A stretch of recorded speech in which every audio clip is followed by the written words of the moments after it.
मित्रांनो, एक जमाना होता तेव्हा बाबा आपल्या मुलाला शाळेत जाताना 10 पैसे द्यायचे. मुलगा त्या पैशाने लिंबाच्या गोळ्या किंवा पेपरमिंटाच्या गोळ्या घ्यायचा. जसं जसं काल पुढे गेलं 10 पैशाचे रूपांतर रुपयात झाले आणि आज हजारात आणि लाखात. त्यावेळी काही मुलांना आपल्या वडिलांनी दिलेले ते 10 पैसेही बोलल्याचे वाटायचे. त्यातलेच काही मुलांना आपल्या वडिलांनी आपल्यासाठी काय काय केले याची जाणीव होती. त्यातलेच काही मुलं आजही आपल्या बायकोसमोर आपल्या वडिलांना हे बोलून दाखवतात की तुम्ही आमच्यासाठी काय केले. जसं नाण्याला 2 बाजू असतात तसेच काही आईवडिलांनी नाण्याचे 2 बाजूसारखे विभिन्न असतात. दुसऱ्याचा मुलगा आपल्या मुलाच्या पुढे जाताना बघून आई आपल्या स्वतःच्या मुलाला हे टोमणे मारताना दिसते. बघ तो समोरचा पैकी तुझ्याच वयाचा ना, तुझ्याच शाळेत आणि कॉलेजात तुझ्याच बरोबर शिकत होता, पण आज तो कुठे आणि तू कुठे. असे बोलणे तुम्ही तुमच्या आईच्या तोंडातून कित्येक वेळा ऐकले असेल. पण प्रत्येक आईवडिलांनी हे कधीही विसरू नये की अति तिथे माती असते. तुमचे एक चुकीचे शब्द तुमच्या मुलाचे वाटोळेही करू शकते. मला हे आज जगातल्या प्रत्येक आईवडिलांना हे आवर्जून सांगायचं आहे की पैशाने या जगातल्या फक्त वस्तूच खरेदू शकतो, पण नाव, इज्जत, माणुसकी नाही. आपला मुलगाही समोरच्या व्यक्तीसारखाच मोठा आणि पुढेही जाईल. बस फक्त त्याला थोडा वेळ द्या. माझी ही कहाणी याच बेसवर आहे. ही कहाणी अशा एका युवकाची आहे जो हुशार आणि दूरदृष्टीवाला आहे आणि त्यात प्लस पॉइंट हे आहे की तो इमानदार आहे. कारण आजच्या तारखेत पोलीस इन्स्पेक्टर हा इमानदारच असेल असं कोणीच नाही सांगू शकत. चला मग मित्रांनो, कहाणीला सुरुवात करूया. ओंकार आपल्या आईवडिलांसोबत ब्रह्मा कॉम्प्लेक्स सोसायटीत 1 BHK फ्लॅटमध्ये राहत आहे. त्याचे वडील एक रिटायर्ड हेड कॉन्स्टेबल आहे. तोही आपल्या वडिलांसारखाच एक पोलीस ऑफिसर आहे. सध्या त्याचा घर म्हणजे महाभारताच्या कुरुक्षेत्रासारखाच झाला आहे. नेहमी त्याची आई त्याला टोमणे मारत बोलत असते. एवढी चांगली पोलीस अधिकारीची नोकरी आहे, थोडी बेईमानी जरी केली तर काय बिघडेल. आज 5 वर्ष होऊन गेले. आपण फक्त घराला कलरच मारत आहे. समोरच्या विकीच्या आईचा घर बघ आणि त्याच्या घरात सर्व ऐशो आरामाची वस्तू आहे. आणि म्हणे या दसऱ्यात त्यांचा मुलगा BMW कारही घेणार आहे. या गोष्टीत माझंच बाई नशीब फुटका आहे. आमच्याकडे एक छोटीशी कार सुद्धा नाही. काय लिहिलं आहे तेव्हा माझ्या नशिबात त्यालाच माहीत. ना नवऱ्याच्या राज्यात सुख मिळाला ना पोराच्या. यावेळी बाप बेटा डायनिंग टेबलवर नाश्ता करत आहे. आपल्या बायकोच्या टोमण्यावर बाबा ओंकारला इशाऱ्यात खुलवत सांगतात, तू तिच्या बोलण्यावर अजिबात लक्ष देऊ नकोस. आणि त्याच वेळी ही टीव्हीवर न्यूज येते, बनावट नोटांची तस्करी मुंबईत मोठ्या प्रमाणात होत आहे. बाजारात बनावट नोटांचे प्रमाण वाढले आहेत. प्रत्येकाने नोटा घेताना चेक करा. लगेच ओंकारच्या मोबाईलची रिंग वाजते. समोरून त्याला आवाज येते की साहेब, आपल्याला ज्या माणसावर शक होता तो 100% बरोबर आहे. यावर ओंकार त्यांना बोलताना दिसतो की बस तुम्ही त्याच्यावर बारीक लक्ष ठेवा. आपल्याला लवकरात लवकर हा केस सॉल्व्ह करायचा आहे. ठीक आहे, मी आता येतोच आहे, बोलून तो फोन ठेवतो. यावर त्याचे बाबा त्याला पटकन बोलतात, एनी सिरियस केस. यावर ओंकार आपल्या बाबांना सध्या मुंबईत बनावट नोटांची तस्करीबद्दल सांगत पुढे बोलतो. बाबा, काही दिवसापूर्वी मी आणि माझी टीम या बनावट नोटांच्या तस्करी करणाऱ्याला पकडायच्या मार्गी लागले आहे आणि खूप मेहनतीनंतर एक छोटासा क्लू हाती लागला आहे. बस त्याच्याच मदतीने त्या मेन सूत्रधाराला पकडायचा माझा प्लॅन आहे. मला आता निघायला हवं. बघताच बाबाही त्याला बोलतात, चल आपण दोघं बाहेर जाऊ, मलाही थोडे काम आहे. असे बोलून ते आपल्या बायकोकडे बघून ओंकारला बोलतात, जर मी थोडा वेळ अजून इथे राहिलो ना तर तुझी आई चटके देणाऱ्या शब्दांनी मला भाजून काढेल. त्यापेक्षा बाहेर गेलेलं बरं. त्यांची ही वाक्य आई ऐकते आणि त्या दोघांना बोलते, हा जावा तुम्ही दोघे. बाप बेट्याला मी नकोशी झाले ना.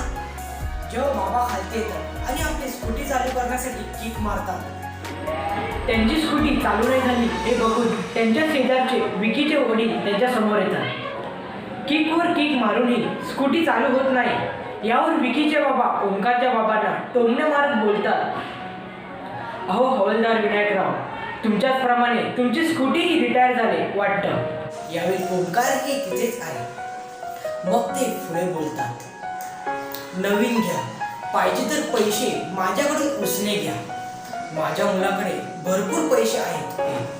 आजकाल त्याचा बिझनेस फॉर्मवर चालला आहे. त्यांचे हे वाक्य तिथे उभे असलेल्या ओंकारच्या मनाला लागते.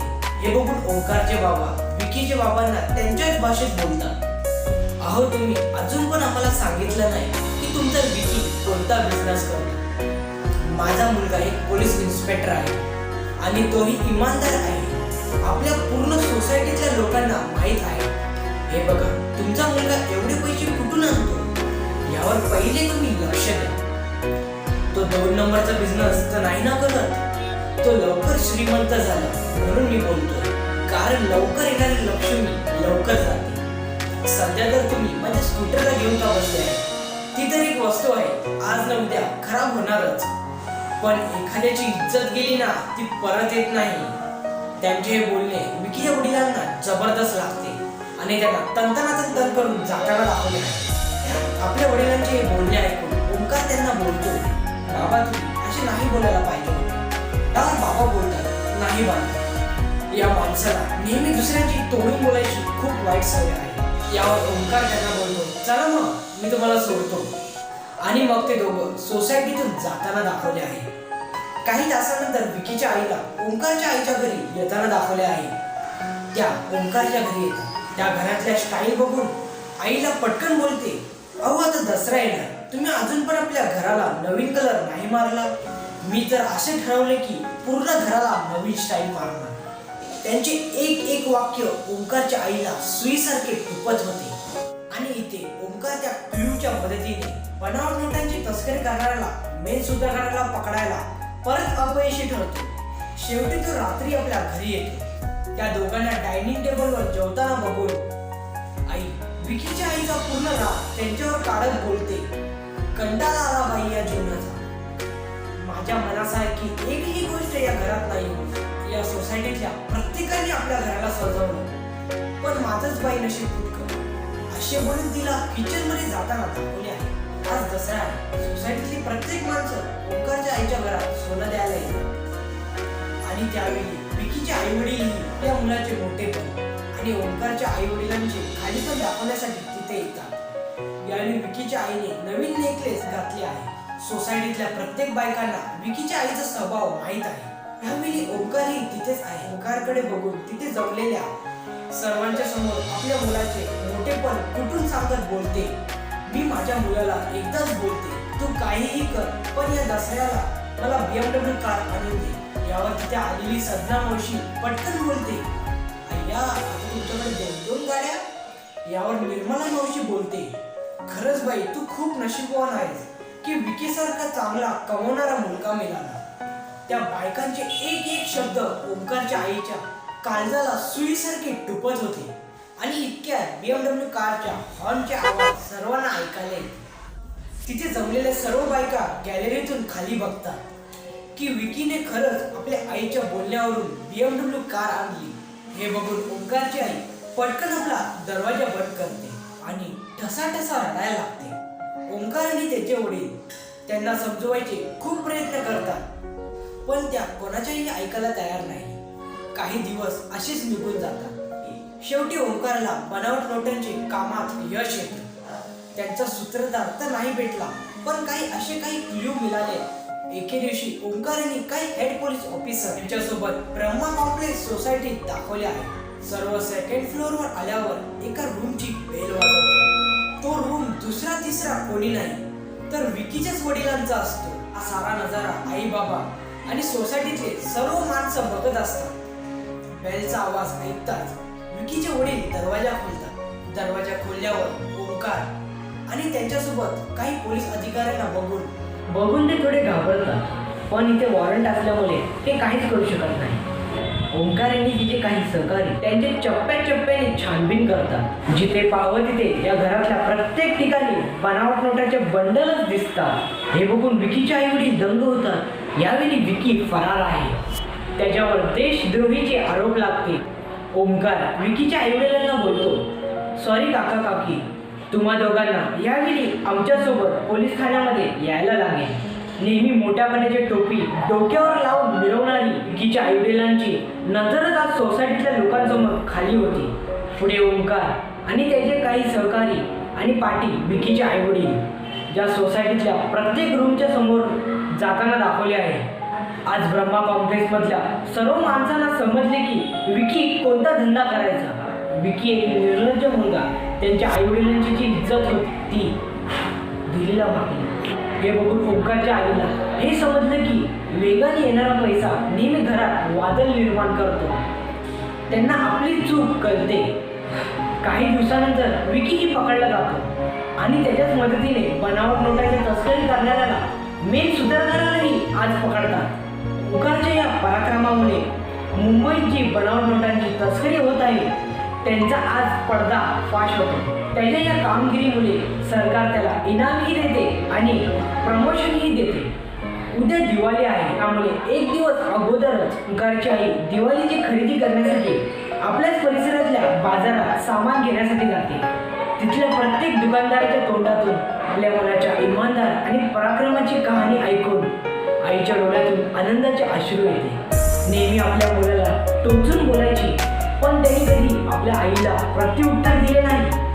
त्यांना हे पटलं, एखाद्या माणसाकडे अमाप पैसा किंवा त्याच्याकडे ऐशो आरामाची वस्तू असून दे, तो मोठा नाही होत जेव्हा समोरचा व्यक्ती त्यांचा आदर. आज पूर्ण परिसर त्यांच्या मुलाला आदराने बघत आहे. हे बघून आईला आज असं वाटते की आज जगातले सर्वात श्रीमंत व्यक्ती आई आहे.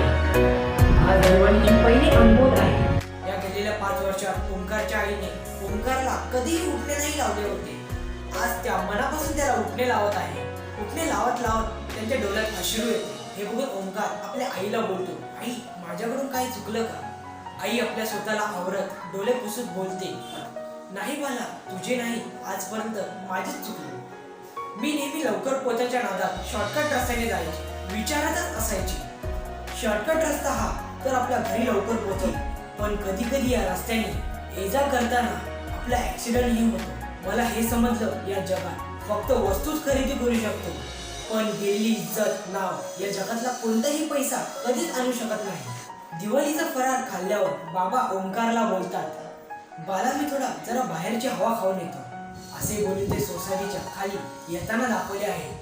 ज्या जागी त्यांनी आपली स्कूटी लावली असते त्या जागी त्यांना आपली स्कूटी दिसत नाही. ते खालूनच ओंकारला हाक मारतात. त्यांचा आवाज ऐकून आई आणि ओंकार खाली येतात. ते दोघं खाली आल्यावर बाबा ओंकारला पटकन बोलतात, अरे माझी स्कूटी कुठे नाही दिसत. हे बघून त्यांच्या सोसायटीतली माणसं खाली येतात आणि आजूबाजू स्कूटी कुठे दिसते का हे बघतात. बाबांना थोडे टेन्शन मध्ये बघून ओंकार त्यांना बोलतो, मी तुमची स्कूटी माझ्याच एका मित्राला दिली, कारण सध्या त्याला त्याची फार गरज होती. यावर बाबा त्याला बोलतात, अरे मला बाहेर जायचं असेल तर मी कसं जाणार?